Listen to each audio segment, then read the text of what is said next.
I was speaking to a men's group, and the MC got up in front of the group of guys and said, "God is good." And all the guys said back, "All the time." And then the MC said, "All the time." And the guy said, "God is good." Now that's true. God is good all the time. But most of us don't really know what we're saying when we say that. It's a nice little mantra we say.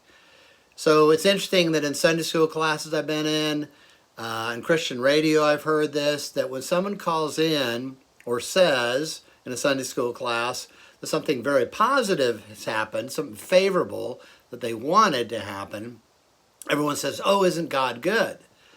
But conversely, I literally don't think I've ever heard in 45 plus years of going and listening to such things where someone gets up and talks about a child dying of cancer, a loss of a job, a loss of health, whatever it is, something really tough, that people with the same enthusiasm said, "Well, isn't God good?"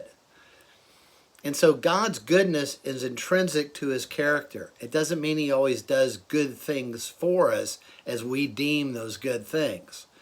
And I think a lot of these words, they get bandied about. I've done some teaching and preaching on faith, hope, and love. And those are basic words we throw out all the time. And I think most Christians, I found this actually be true, most Christians don't know the difference, what would biblically be the difference between biblical faith and presumption, hope and wish fulfillment, or love and kind of a therapeutic sense of well-being.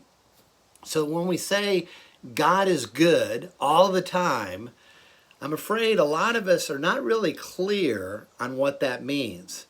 And tragically, when people that are using that very superficially and believe it and kind of like some kind of like God is genie always doing the favorable stuff for us, when hard times hit, they start to wonder, well, where is God? Is God still good?